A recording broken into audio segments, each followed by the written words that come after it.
The girl had a sudden whim. She stuck her half-eaten popsicle in the horse's mouth. To her surprise, it swallowed the whole thing, leaving only the stick. Tearing open another, she took a bite, then fed it to the horse again. Down it went in one gulp. The girl was delighted. She stuck the sticks in the ground, unaware this small act of kindness would bring an unexpected turning point for her family. Kale was born on the town's only horse farm. She adored horses from a young age, but the once thriving stables now stood empty. One day, hearing about a big race, Kale ran to her dad, begging him to take her. Seeing her pitiful look, he agreed. All right, get in. I won't be late. Finally, Kale smiled. Her father was a horse trainer. His horse Sonia was set to compete. He hoped for a strong finish, but before the race he noticed Sonia's right foreleg kept kicking erratically. For safety he advised his boss to switch horses, fearing it could harm Sonia. But the boss only saw dollar signs. He yelled that today's race was a must-win. Look, she's a nice horse, but I've spent millions of dollars developing a stable of horses for Prince Tariq so he can beat his brother. Now I know you've got big plans.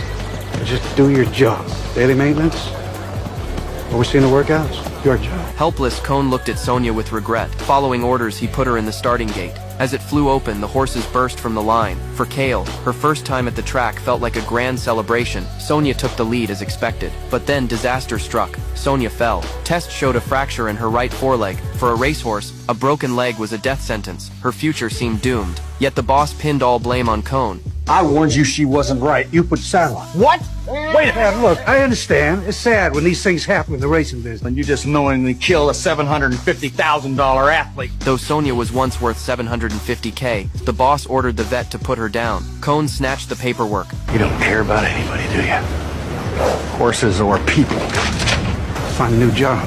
You firing me? That's right. Faced with the boss's cruelty, Cone demanded his $9K salary, unpaid for 3 months. The boss only offered $6K. Just then, Cone heard Sonia's cries. He made a choice that would change her fate. Giving up his back pay, he only wanted to take Sonia. $6,000?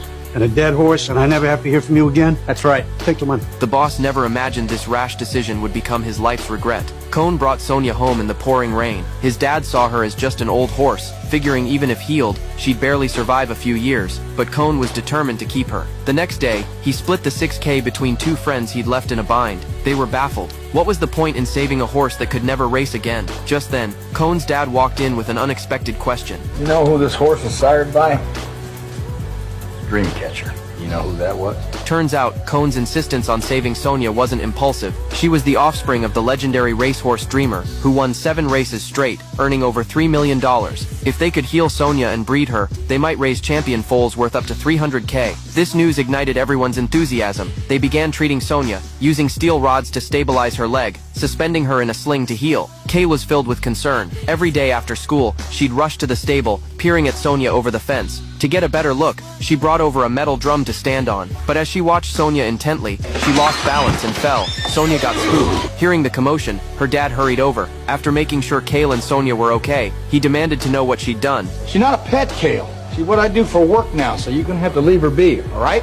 His scolding drove a wedge between them. For years, her father had been consumed by work, never truly listening to his daughter's dreams. Kale's retreating figure hid a yearning for paternal love that perhaps only Sonia could understand. Late that night, unable to rest easy, Kale snuck out the window. Fearing the stairs would wake her parents, she jumped from the 2nd floor onto a haystack below. Grabbing 2 of her favorite popsicles from the fridge, she ran to the stable. Peering at each other through the cracks, she shared her beloved treat with Sonia. But Kale didn't know her dad had been lying in the stable all along, watching. He didn't stop this moment of bonding. Perhaps only then did he realize his daughter's inner world needed more attention. He began having heart-to-hearts with her. Their relationship blossomed. After 3 months of diligent care, Sonia could finally stand steady. The vet said she'd recovered well, enough to consider finding her a mate. Cone immediately called a friend, hoping to find Sonia some purebred stallions. His buddy soon found a prospect, but when a seemingly ordinary colt was let out, Kale couldn't help but question if this little thing could really do the job. Cone just smiled. He knew it was his friend's idea of a joke. Sure enough, out came a horse. Tall, powerful, rippling with muscle. But when his friend named the stud fee, Cone's grin froze. And you got to send me half of the $15,000 by the end of the week. It's $15,000. He didn't have that kind of cash. In desperation, he offered a share of the future foal to cover the fee, but his friend was just an average worker. He couldn't make that call. In the end, father and daughter left defeated.